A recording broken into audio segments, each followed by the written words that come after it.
Presiden Jokowi dengan Menteri Lingkungan Hidup dan Kehutanan, kasasinya ditolak gitu ya. Setelah 3 kali naik banding, akhirnya diputuskan dianggap melakukan perbuatan melawan hukum yang menyebabkan polusi. Dan itu yang menggugat masyarakat gitu. Listriknya yang dipakai oleh mobil listrik itu kan dibuatnya di pembangkit listrik yang belum renewable energy juga gitu. Dia kan juga polutan juga gitu. Beijing itu dianggap sukses untuk menghilangkan polusi, efek rumah kaca dan sebagainya gitu ya. Bahkan pas Olimpik kemarin tuh kayak semua orang tuh amazed gitu. Kok bisa sih Beijing tuh sebersih ini udaranya gitu. Sehingga orang bilang Indonesia harus bisa juga dong gitu ya. Nah kalau menurut Bang Rahmat sendiri bisa nggak Indonesia tuh mengcopy apa yang Beijing lakukan? Kita bersama dengan Bang Rahmat Kaimuddin. Beliau adalah Deputi Bidang Koordinasi Infrastruktur dan Transportasi Kemenko Marves.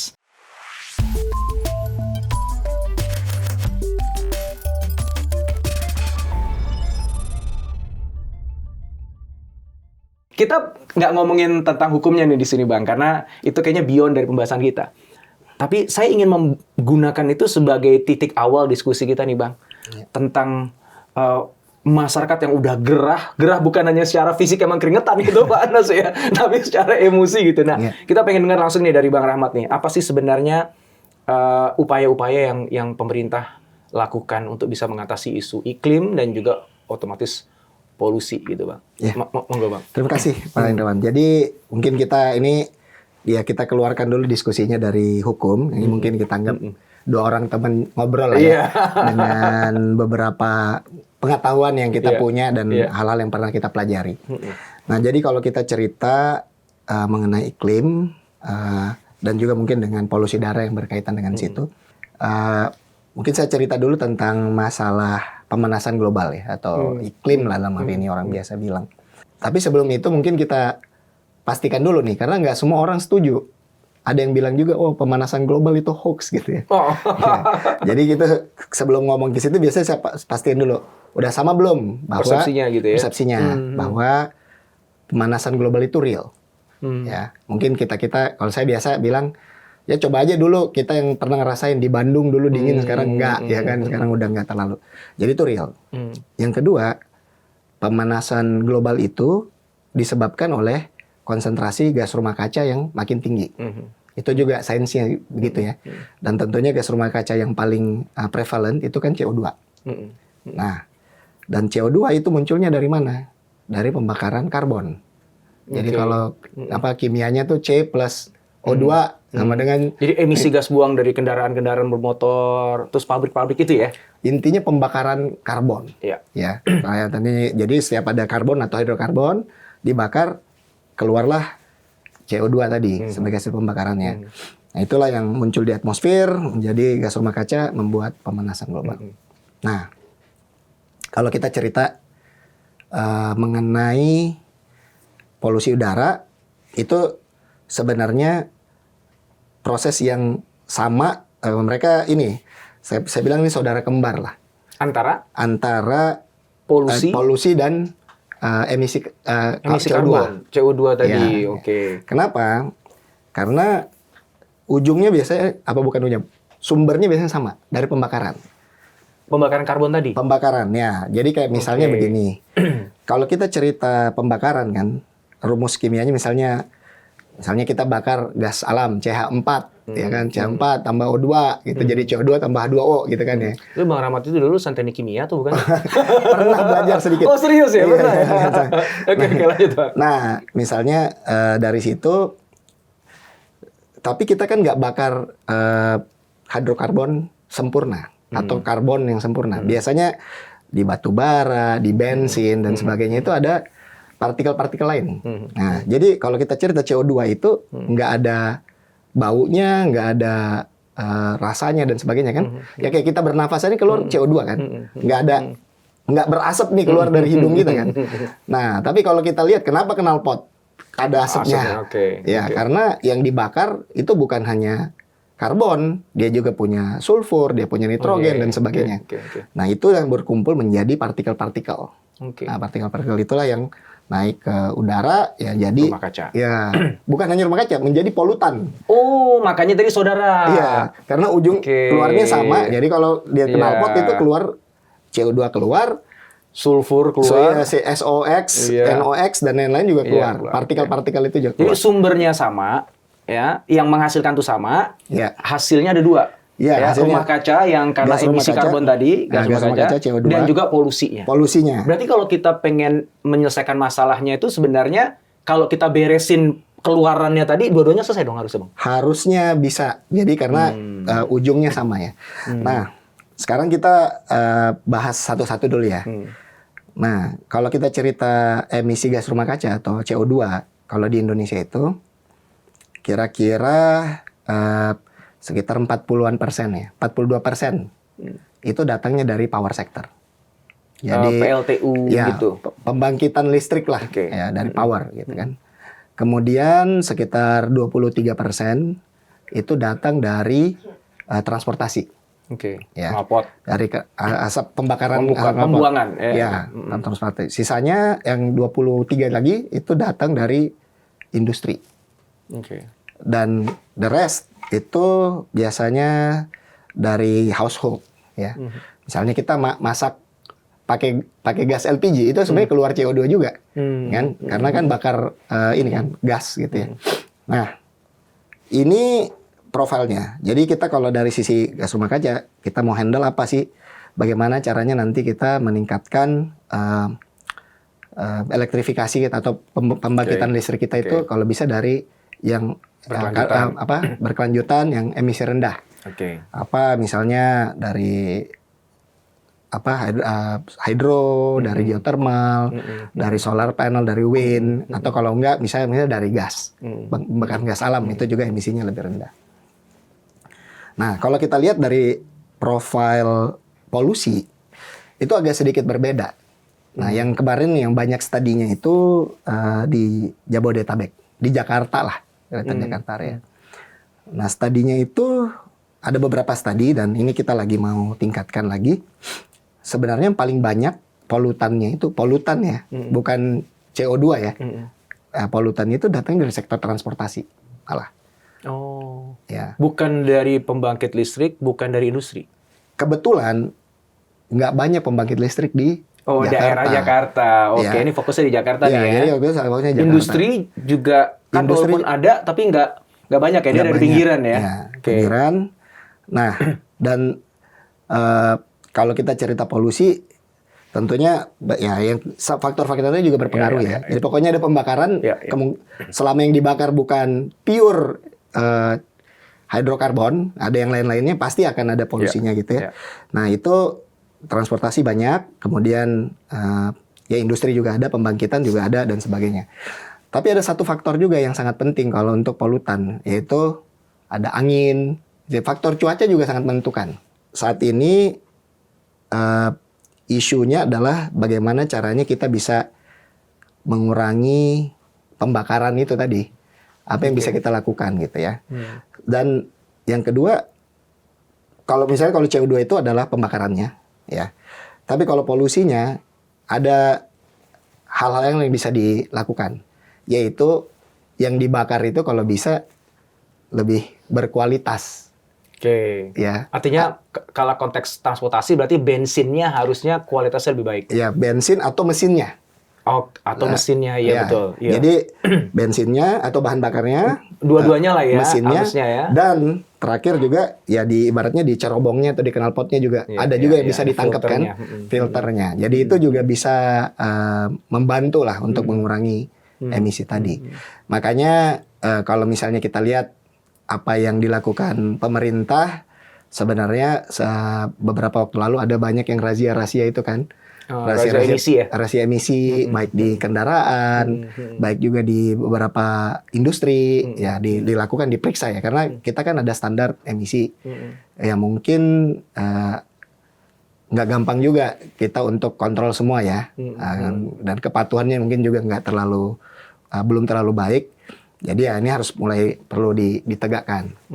Karena di Indonesia itu ada sekitar 150 juta knalpot. Di Indonesia? Di Indonesia. Oke. Jadi 130 juta motor, ada 20 juta mobil. Jadi 150 juta knalpot nih. Penduduknya udah 70 ya? Berarti setiap 2 penduduk punya satu knalpot? Ada satu knalpot. Jadi itu juga perlu ini kan, di handle lah. Dan itu sebabnya pemerintah sekarang menggelorakan semangat elektrifikasi ya untuk kendaraan motor baik roda 2 atau roda 4 itu arahnya ke sana berarti ya. Betul, karena kalau mau ibaratnya nggak ada keluar polutan dari knalpot, ya itu Ya listrik, apalagi gitu. Iya, karena bensin itu sendiri tadi bukan pure hidrokarbon kan. Iya, ada macam-macam di dalamnya. Itu kan koktail ya dari akhirnya jadi polusi tadi ya. Iya, itu besar. Nah, seringkali kan yang jadi perdebatan adalah ya kan listriknya yang dipakai oleh mobil listrik itu kan dibuatnya di pembangkit listrik yang belum renewable energy juga gitu. Dia kan juga polutan juga gitu. Nah, ini kalau dari pandangan Bang Rahmat sendiri merespon teman-teman yang punya perspektif gitu gimana tuh? Iya, itu ada benarnya tentunya. Cuman mungkin saya coba gambarkan sedikit ya. Tapi faktanya adalah akan ada saving dari sisi CO2 lah yang saya bisa bilang. Dan ini belum ngomong polutan ya. Nah, kalau kita cerita CO2-nya sendiri. Jadi ini roughly kira-kira kalau kita bandingkan mobil listrik kendaraan bermotor listrik sama bermotor bakar. Ya, baik itu mobil atau motor ya. Sebenarnya motor bakar itu lebih tidak efisien daripada dinamo atau motor listrik dalam mengkonvert energi menjadi energi gerak. Ya. Karena apa? Karena begitu ini mungkin dulu ada belajar Carnot cycle paling maksimum 40% gitu kan segala macam. Nah, karena motor bakar itu ada friksi dan dia jadi bunyi, dia jadi panas. Ya, itulah. Jadi pembakaran nggak efisien, energinya tidak efisien. Ya, semua dikonvert menjadi energi gerak. Nah, kalau dinamo itu bisa sekitar hampir 90%. Energi listrik berubah menjadi energi gerak. Makanya mobil listrik nggak terlalu panas atau motor listrik nggak terlalu panas. Bunyinya juga nggak ada, ya kan sangat ini karena dia convert semuanya jadi energi gerak. Ya. Jadi kalau kita lihat ada study lah yang pernah dikasih lihat kita ya. Jadi misalnya nih 1 liter bensin mobil misalnya bergerak dengan distance X ya. Nah kalau dia listrik, kalau dia motor bakar 1 liter X. Nah untuk jarak yang X ini butuh kira-kira 1,2-1,3 kWh. Ya, anggaplah 1,3 kWh. Nah 1 liter bensin itu kalau dibakar CO2-nya itu sekitar 2,4 kilo. Ya. Nah pembangkit batu bara full ya. Itu dengan secara rata-rata itu 1 kWh 1 kilo. Ya. Jadi di situ tuh letak selisih. Jadi savingnya tetap ada saving. Ya. CO2 atau emisi yang diirit lah gitu ya. Betul. Ketika menggunakan kendaraan listrik. Betul. Jadi misalnya, kebetulan, jadi misalnya 2,4 lawan 1,3 kilogram ini dari CO2-nya. Nah, itu kalau pure batu bara. Nah, pembangkitan listrik kita kan nggak pure batu bara. Memang signifikan 2/3 batu bara. Tapi ya kita tuh sekarang nih mungkin sekitar 0,7 kali ya. Jadi 1 kWh sekitar 700 gram kira-kira. Nah, ini yang kita lagi coba juga untuk selalu menurunkan kan dengan membangun lebih banyak lagi pembangkitan listrik. Nah, sekarang kalau kita ngomong polusinya.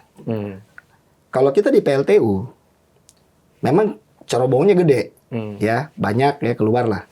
Tapi karena ini pabrik yang besar, itu bisa dibuat filter macam-macam kan di dalam sana.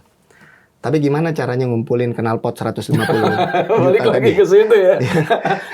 Maksain orang untuk masang filter aja setengah mati gitu ya. Kan, apalagi pindah ke motor listrik ya. Jadi baik dari sisi polutan dan CO2 itu ada saving. Jadi makanya kita bilang waktu itu ini bukan sesuatu yang percuma sebenarnya. Dan kenapa kita dorong hari ini dengan kita berikan bantuan pemerintah, insentif dan sebagainya. Karena kita bisa kebayang kira-kira tuh 150 juta itu worth 20 years of sales. 20 tahun penjualannya. Karena mobil itu penjualannya kira-kira 1 juta setahun. Motor itu kira-kira 5 sampai 7 juta. Anggaplah 6 lah. 6,5 gitu ya. Berarti ini 20 juta. 20 tahun. Kita kebayang seandainya penjualan mobil listrik atau motor listrik udah 100% pun.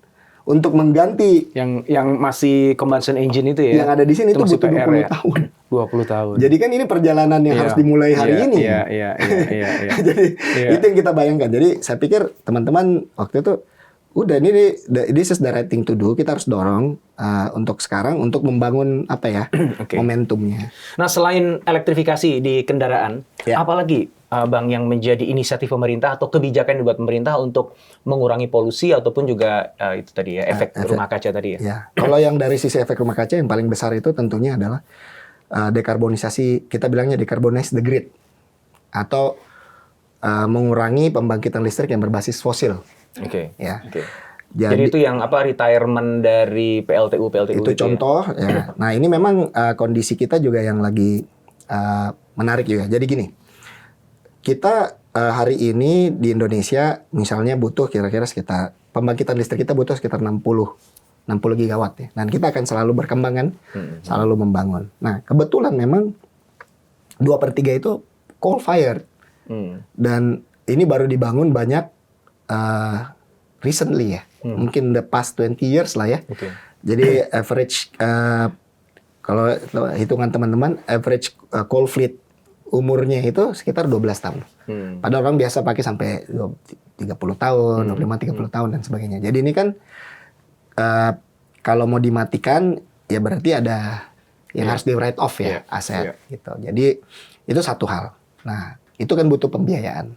Apa pakai APBN atau apa gitu kan, atau kalau bisa kita dapat support dari luar negeri. Tapi yang kedua, kita sebagai negara berkembang masih berkembang ekonominya, ya mungkin akan butuh juga untuk membangun power plant yang renewables di luar sana. Nah, cuman isunya satu kalau pembangunan renewables itu adalah kita harus bangun transmisi. Oke. Ya, dan transmisi ini nggak ada duitnya. Ibaratnya kayak bikin jalan ya, jalannya sendiri nggak menghasilkan nilai Uang. ekonomi ya kan, nggak misalnya uang gitu kan. Ini kayak infrastruktur. Jadi kita harus cari pendanaan yang murah. Karena yang uangnya itu dari pembangkitan listriknya kan, bukan dari transmisinya. Jadi itu PR kita. Bagaimana caranya kita bisa bikin renewable, bikin transmisi, dan at the same time, bagaimana caranya kita bisa matiin kita punya coal fired power plant kita dengan lebih cepat. Nah, ini yang kita coba usahakan lewat bantuan dari luar negeri. Ada pernah dengar misalnya Just Energy Transition Partnership? Iya, yang 20 billion US dollars itu ya, udah dijanjikan, tapi katanya sampai sekarang belum cair-cair juga. Ya, itu gimana tuh ceritanya? Nah, jadi mungkin sebelum itu kita bilang, kenapa sih kita merasa berhak untuk ngomong minta gitu ya, atau minta support lah, dan bukan hanya dari JETP tapi dari beberapa negara maju. Kita ceritanya nih kan ibaratnya climate justice nih, ya. Bayangkan nih, kalau saya suka ngomong kayak begini, ini emisi rumah kaca yang terjadi di dunia ini saat ini, kenapa ada pemanasan global, itu bukan salahnya negara berkembang, tetapi datang dari negara-negara maju. Nah, gimana itu Bang, logiknya tuh? jadi gini, kira-kira ya, saya mau cerita pakai metafor aja ya. Saya biasa gini, ini ada 8 bersaudara. Ya, ada 8 bersaudara. Nah, terus dia dikasih warisan, misalnya 3.000 keping emas, ya misalnya ya. 3.000 keping emas. Ini anak pertama, karena dia paling tua, dia ambil duluan tuh keping emasnya, terus dia jual kan. Dia jual, terus dapat duit, dia kaya. Ya kan, dia pakai itu sebagai modal kerja dan dia berusaha, dia jadi kaya. Adik-adiknya juga pengen ngikut dong. Kayak, oh saya juga nih jual emasnya, terus pakai dagang lagi. Nah, sekarang ini emasnya sisa 400. Nah, begitu ini emasnya taruh dalam peti, di bawah petinya itu tulisan, kalau ini emas sampai habis, kita semua mati. Nah, terus si abang bilang, oh nggak ada lagi yang boleh ambil emas ini. Ya. Tapi pada saat itu terjadi, abang udah kaya duluan. Abangnya udah kaya. Dia udah ambil 1.000. Padahal kan harusnya 3.000 bagi 8, dia jatahnya 375 kan. Dia udah ambil sendirinya 1.000 gitu. Nah, berarti 1.000 tambah 400, 1.400, 1.600 itu dibagi sama 7 orang. Ya kan? Ada yang baru ngambil 50, ada yang ngambil gini segala macam. Nah, saat ini ada 8 billion penduduk. Hmm. Ya. Negara G7 itu kira-kira 1 billion. Jadi ini anak pertama nih. Iya, Dia udah iya. ngambil 1.000 tadi jatahnya. Yang lain-lain belum ya. Jadi Iya, iya. kemarin kita sempat hitung rata-rata emisi CO2 per kapita di dunia itu sekitar 4,5. Hmm. Indonesia itu baru 2,3 ton per kapita. Oke. Negara-negara maju itu ya ada yang lagi saya nggak usah sebut ya, pokoknya yang biggest economy, yang ini G7 members itu ya belasan lah. Wow. Ya, Berarti ini memang mereka udah ngambil jatahnya dulu di depan. ya. Jadi dia udah ngambil dari depan dan sampai hari ini itu tadi tahunan. Penghasilnya, itu satu- continuous terus sepanjang tahun. Sampai hari ini dia masih ngambil. Jadi dia udah ngelarang, tapi Tapi dia itu produksi. masih ngambil juga. Kita baru ngambil 2 keping, dia udah ngambil Iya. 15 keping misalnya. Dan tapi dia bilang gitu. Nah, gitu makanya kita bilang juga it's normal buat kita untuk bilang, hey, saat ini kita jadi agak sulit nih untuk beremisi. Untuk gampangnya kan sebenarnya untuk dapat power itu kan bakar batu bara. Batu bara kita ada di Indonesia. Sekarang kita jadi harus mempertimbangkan berbagai macam kondisi tadi, which is okay. Gitu. Kita memang punya tanggung jawab. Indonesia sign Paris Agreement. Kita juga mau melaksanakan itu, tapi harusnya ada dong tanggung jawab abang itu tadi. Yang udah ngambil duluan di depan gitu Ngambil ya. duluan di depan. Bantuin kita lah. Iya. gitu.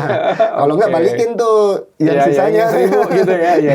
Ya ambilnya balikin inilah. Jadi istilah kita bisa mengatakan itu haknya kita sebenarnya ketika kita bicara 20 billion tadi itu haknya kita, bukan kita ngemis-ngemis gitu. Ya, jadi itu juga karena kadang-kadang kan kita bilang kenapa sih Indonesia nggak malu apa gitu ya minta gitu.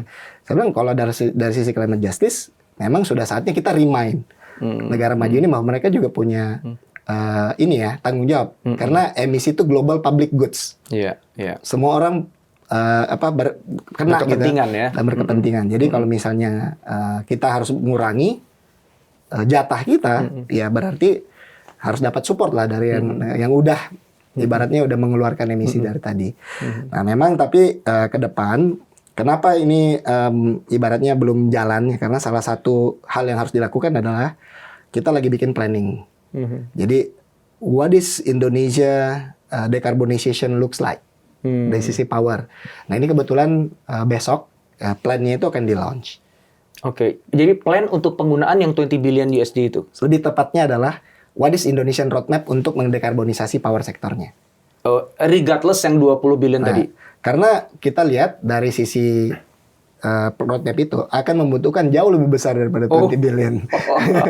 Oh gitu. Jadi 20 billion kita udah lihat ya udah ini starter lah ya. Oke. Gitu. 20 billion itu tuh hibah atau loan? Gimana? Saat ini lebih banyak dalam bentuk investment, bukan grants ya. Grants-nya itu memang relatively ya bisa dibilang sangat kecil ya dibanding total fundingnya. Nah, ini juga yang kita bilang. Jadi Investment atau soft loan, Bang? ada yang bentuknya concessional, Oke. ada yang bentuknya memang market aja. Jadi market kayak business as usual gitu. Oke. Tapi ini yang kita lagi diskusikan juga ke mereka bahwa ya nggak apa-apa, yang adanya saat ini ada seperti ini. Mari kita matchingkan dengan proyeknya. Nah, tapi at the same time kita harus remind juga bahwa this financing is not enough gitu ya. Belum cukup nih. Dan kita perlu juga more like yang soft atau concessional bentuknya dan grants. Karena ada beberapa proyek yang agak sulit jalan kalau misalnya pakai commercial funding kan. Ya, salah satunya buat transmisi tadi itu ya, yang nggak ada duitnya. Buat ya. transmisi atau yang sebenarnya yang lebih fundamental butuh grant itu adalah kalau transmisi kita bisa ini pakai soft loan bisa. Oke, justifikasinya pokoknya ini long term investment gitu ya, bisa ya. Oke. Bunganya rendah Iya, itu bisa. iya. Yang kita butuh grant itu atau very soft loan to support itu adalah untuk mematikan atau mengurangi kapasitas PLTU. Oke, iya. Karena itu kan ada ibaratnya ada asset write off di sana. Iya, Nah, itu iya. harus ada lawannya. Iya. Artinya sebenarnya yang 20 billion itu memang it's coming ya, Bang ya. Artinya Bang Rahmat confident bahwa it's available. available. It's available. Ya. Dan untuk menjustify 20 billion itu juga kan ada project-project yang tadi udah dibuat di dalam roadmap yang besok akan di-launch tuh. Betul. Itu salah satunya adalah untuk nangkepin yang 20 billion tadi itu, Bang. Ya, jadi ibaratnya ini ada calon pembeli, kita tahu calon pembelinya ada uangnya. Nah, kita ceritanya siapin dagangannya. Iya. Itu yang besok mau di-launch tuh, Bang, ya? Yes. Gitu. Jadi komitmen itu tetap nggak berubah, bakalan cair, apalagi setelah udah ada clarity tentang itu mau dipakai untuk apa ya, Bang? Ya. Oke. Ya. Bang, yang sering jadi diskusi kan gini, Bang, ya. Beijing itu dianggap sukses untuk menghilangkan polusi, efek rumah kaca dan sebagainya gitu ya. Bahkan pas Olimpik kemarin tuh kayak semua orang tuh amazed gitu. Kok bisa sih Beijing tuh sebersih ini udaranya gitu. Sehingga orang bilang Indonesia harus bisa juga dong gitu ya. Nah, kalau menurut Bang Rahmat sendiri bisa nggak Indonesia tuh mengcopy apa yang Beijing lakukan? Bisa dilakukan. Mungkin lebih tepatnya begini. Apa yang Beijing lakukan itu cukup well understood dan well studied. Ya, saya sendiri juga pemerintah Beijing itu mengeluarkan laporan. Ya, jadi kita bisa belajar ya di sana. Nah, mungkin yang perlu kita sampaikan dulu di sini adalah Beijing itu juga butuh waktu. Jadi laporan yang saya baca itu dia itu udah dari tahun 97 sampai 2017. Jadi 20 tahun. 20 tahun berarti itu bukan sulapan ya? Bukan kayak membalikan telapak tangan ya. Soalnya waktu itu kan isunya kan pas lagi mau Olimpik tiba-tiba jadi bersih gitu ya. Enggak ya. Ternyata tuh ya. Ya mungkin waktu itu dia juga melakukan beberapa hal yang yang dramatik ekstrim gitu ya. Mungkin untuk mobilnya nggak boleh keluar rumah gitu ya. Bisa jadi ya. Motornya nggak boleh keluar rumah. Ya misalnya kita lihat aja Jakarta juga kalau lebaran bersih tuh udaranya. Pas pandemi kemarin tuh bersih banget gitu. Karena mobil nggak ada yang keluar ya, dan sebagainya. Jadi it's possible. Tapi kalau dari sisi long termnya yang sustainable, sebenarnya banyak yang dilakukan Beijing yang bisa kita coba tiru ya. Cuma memang itu butuh waktu dan juga butuh biaya dan tentunya butuh keikhlasan dari semua stakeholders termasuk masyarakat ya. Jadi kalau tadi karena sumbernya tadi adalah pembakaran. Jadi apa aja sih yang perlu kita lakukan ya? Ya kita harus mengurangi pembakaran tadi. Jumlah motor, jumlah mobil. Ya, jumlah motor, jumlah mobil dan atau motor dan mobilnya itu beremisi yang berkualitas. Rendah. Jadi mesinnya juga yang keluarin emisi rendah, bahan bakarnya gitu. Iya. Oh, artinya gini, kalau kita mau pragmatik aja, Bang, berarti kan ya udah deh, misalnya mobil yang kan sempat ada wacana ya, mobil yang hanya boleh jalan di Jakarta tuh yang usia mobilnya sekian tahun. Singapura kan udah berlakukan itu gitu kan. Itu kan bisa ya pragmatis gitu ya. Motornya juga atau mobilnya harus pakai bensin yang kualitasnya bagus, dan sebagainya. Cuman memang kan masyarakat Indonesia begitu pas ada kebijakan gitu pada teriak udah pasti. Itu juga yang perlu kita sama-sama mengedukasi. Makanya hari ini yang first step yang kita lagi lakukan nih, kita lagi engage ada beberapa foundations, NGOs dan think tanks lah ya. Karena memang banyak yang perhatian. Tadi polusi udara ini termasuk cukup well studied lah ya, banyak. Nah, itu kita lagi mau update studinya untuk Jakarta. Tapi ya roughly udah kebayang sih sebenarnya apa yang mau dikerjakan tadi. Bahwa ujungnya elektrifikasi transportasi. Kalau belum dielektrifikasi, kualitas mesin, kualitas bensin atau bahan bakar, dan juga ya bagaimana filternya dan sebagainya. Yang ketiga, public transport. Itu perlu diperbanyak supaya diperbaiki layanannya. Dan kalau bisa juga dielektrifikasi.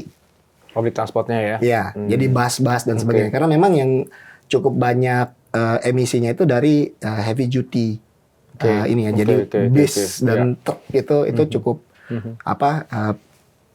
proporsinya cukup besar juga. Jadi kalau misalnya kita pindahin ke bis, baik kalau bisa bisnya juga yang beremisi rendah atau listrik.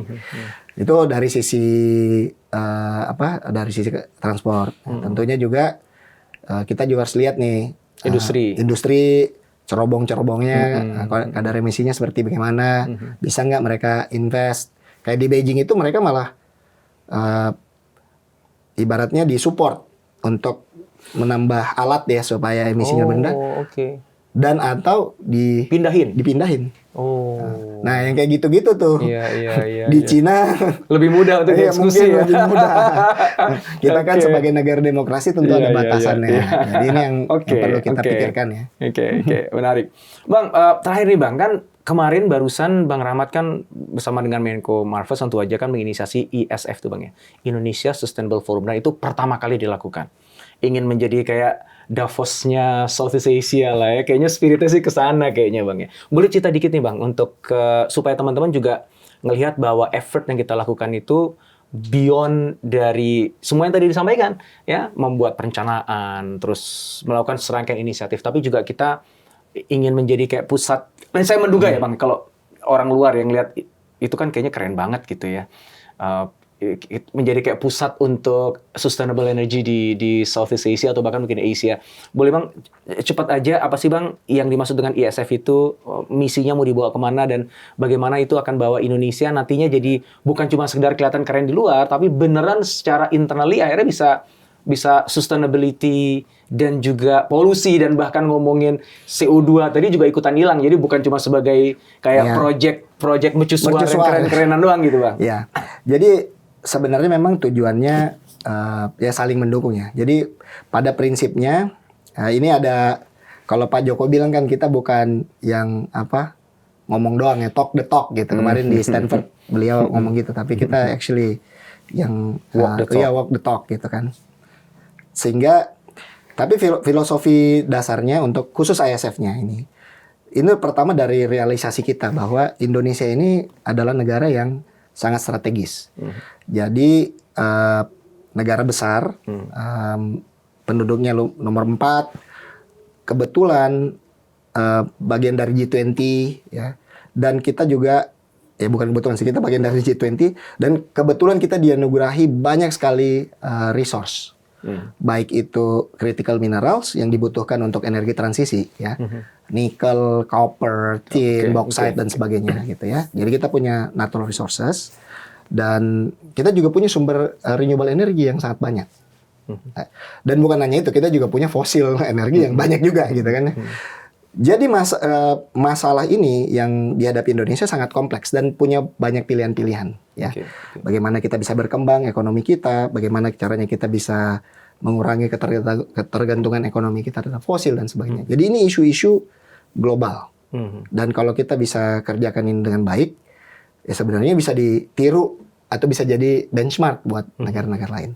Nah, untuk itu isu-isu internasional ini ada baiknya kan dibicarakan di satu tempat. Nah, selama ini kita lihat di beberapa negara lain adalah negara-negara pengekspor hidrokarbon bikin sustainability week atau sustainability day. Ada negara yang nggak punya sumber energi dan critical mineral sama sekali bikin itu juga, negara tetangga kita dan sebagainya. Sementara Indonesia ini punya track record yang sukses untuk menyelenggarakan forum internasional. 2018 kita bikin World Bank IMF, kemudian 2022 G20 itu saya kemana-mana, habis itu saya ke Davos, kita semua dipuji-puji terhadap konten, substansi, bahkan dan juga penyelenggaraannya. Nah, habis ini kemarin ASEAN di 2023. Nah, harapan kita bisa jadi tuan rumah untuk membicarakan isu-isu sustainability ini. Tapi di level negara besar dan berkembang. Dan ya kita nggak usah bicarakan seluruh 17 SDGs. Kita cerita mungkin dari sisi energi transisi, dari sisi view ekonomi berkembang, downstreaming dan sebagainya. Itu yang saat ini kita lakukan. Jadi harapannya kita adalah kita pengen punya forum internasional di host di Indonesia, membicarakan isu global dan kita lakukan secara anual. Nah, tentunya ya kita pengen segera ya, makanya tahun ini kita bilang ya udah bikin tahun ini. Ya begitu ada order ya kita buatlah bulan September kemarin. Insya Allah tahun depan kita buat lagi supaya jadi annual tuh ya Bang ya. Jadi annual. Kalau untuk Indonesia sendiri tuh manfaatnya apa Bang? Ada event itu? Yang pertama international recognition bahwa kita take this very very seriously. Yang kedua dengan adanya forum ini sebenarnya kita juga dapat intellectual capital ya sebenarnya. Orang semua pada datang membicarakan ini di Indonesia, kita dapat network, kita dapat ilmu dan sebagainya. Dan yang ketiga sebenarnya di event-event ini dan kemarin pun terbukti ya. Itu biasanya ada peluang-peluang bisnis, peluang-peluang kerjasama. Ada beberapa MOU yang desain. Nah, waktu itu. Jadi ya harapan kita sih ya Indonesia ke depan jadi salah satu destinasi juga untuk menjadi forum diskusi membicarakan isu-isu sustainability ini. Dan ke depan kalau ada peluang-peluang bisnis, peluang-peluang yang punya economic impact dan environmental impact, kita berada di forefront, nggak dengar belakang gitu. Iya. Dan kita nggak numpang di tempat orang lain, tapi kejadian di tempat kita, sehingga mudah-mudahan grant investasi ataupun soft loan yang kalau kita bicara tadi itu 20 billion, maybe in the future, it's much more than that. Dan itu happening di rumah kita sendiri, di event kita sendiri. Dan Indonesia jadi top of mind every time soal ini. Itu harapan kita. Kalau gue mau invest di sustainability, Indonesia aja deh. Indonesia aja deh. Gitu pertama kan, Indonesia dulu gitu kan. Of course kita pengennya di seluruh dunia ya. Tapi nah Bang, ini aku pengen extend sedikit nih Bang, karena kayaknya nggak mungkin juga kita nggak ngomongin ini kaitannya dengan peran swasta Bang. Kalau dari tadi kan kita ngomongin kayak itu kayaknya semuanya harus pemerintah yang ngerjain gitu. Padahal kan nggak mungkin. Ya, ngomongin polusi, ngomongin rumah kaca gitu, sustainable energy dan sebagainya itu kan pasti swasta ngambil peran di situ tuh Bang. Pertanyaan ada dua Bang. Pertama adalah bagaimana swasta harus ngambil peran. Yang kedua adalah apa yang dilakukan oleh pemerintah untuk bisa membuat teman-teman di swasta beneran dia mau invest di situ. Iya. Memang peran pemerintah sebenarnya adalah memberikan regulasi, kepastian hukum dan juga insentif ya. Karena yang pelakunya ini pastinya adalah masyarakat dalam hal ini sektor swasta. Jadi kalau kita cerita misalnya dari pembangkitan listrik. Begitu kita sudah menciptakan plan-nya, kalau di PLN namanya RUPTL gitu ya. Di situ muncullah proyek-proyek mana saja yang harus dilakukan. Nggak semua itu akan dilaksanakan PLN. Mungkin majority malah akan diberikan kepada IPP ya, Independent Power Producer. Ini swasta. Fundingnya juga bisa sebagian dari pemerintah atau pemerintah maksudnya public money ya tadi, dari JETP dan sebagainya, atau dari bank swasta juga, of course bisa.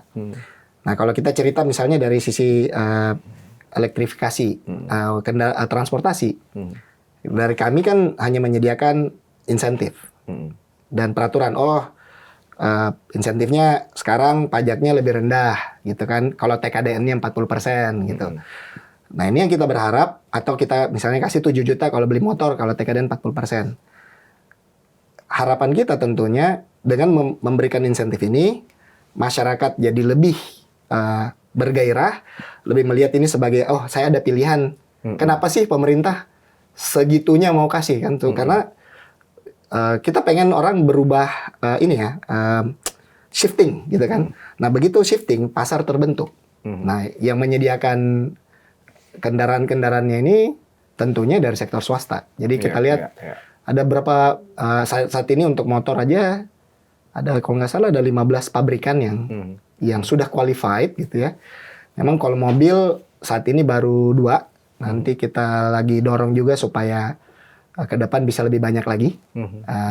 Karena ya kalau mobil itu saat ini masih ada yang masih hadiah 718 juta yang mungkin dianggap mewah ya buat Indonesia. Ada yang 200 juta. Jadi masih kosong nih dan modelnya juga belum banyak.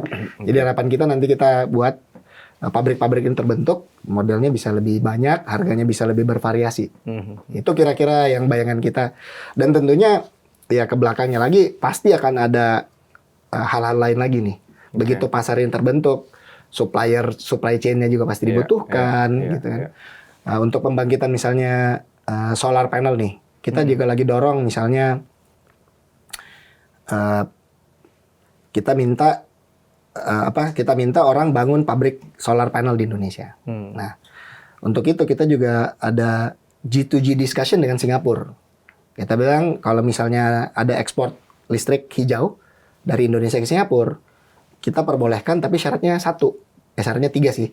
1, baterai dan solar panelnya harus made in Indonesia. Yang kedua, uangnya harus sampai ke Indonesia. Jadi kayak devisa hasil ekspor. Jangan cuman overbooking di luar negeri, kita nggak lihat uangnya. Yang ketiga, listriknya ini jangan hanya untuk ke Singapura, tapi untuk di daerah sekitarnya juga untuk bikin green corridors gitu. Nah, hal seperti ini yang kita harapkan, yang tentunya yang membangun swasta.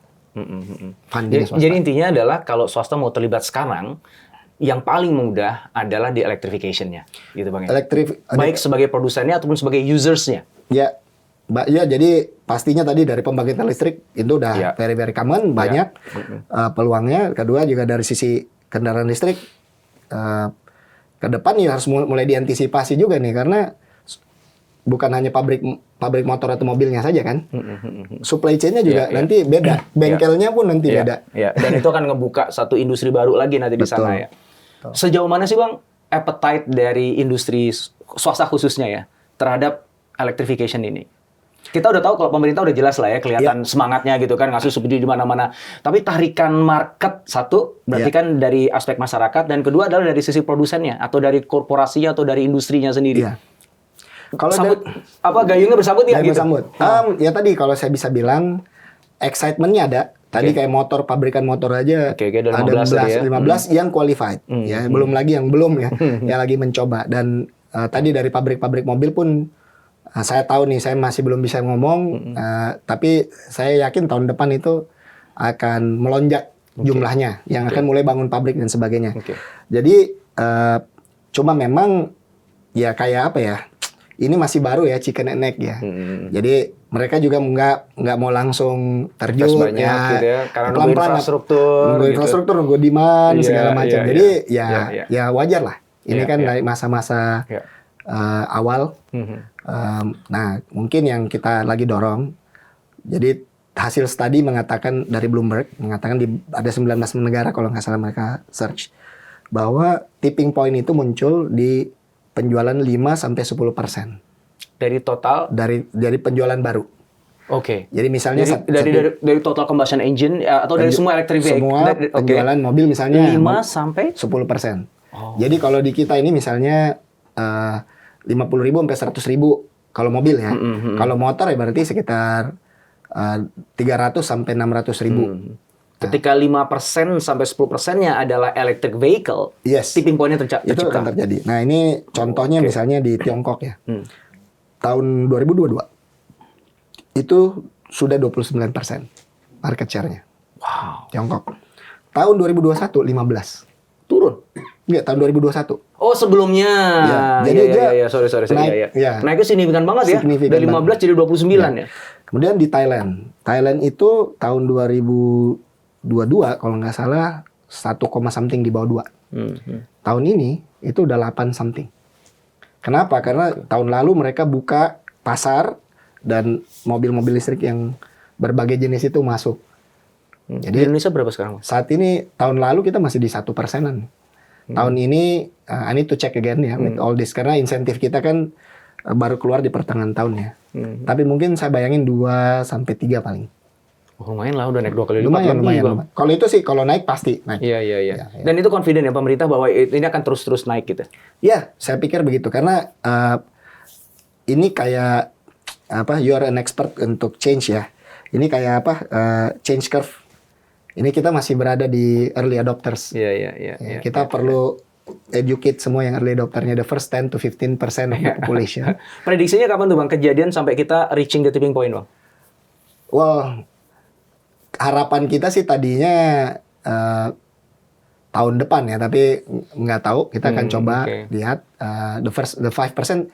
Kalau misalnya ini program kita yang untuk mobilnya bisa datang di awal tahun, itu saya cukup confident bisa lewat 5% tahun depan.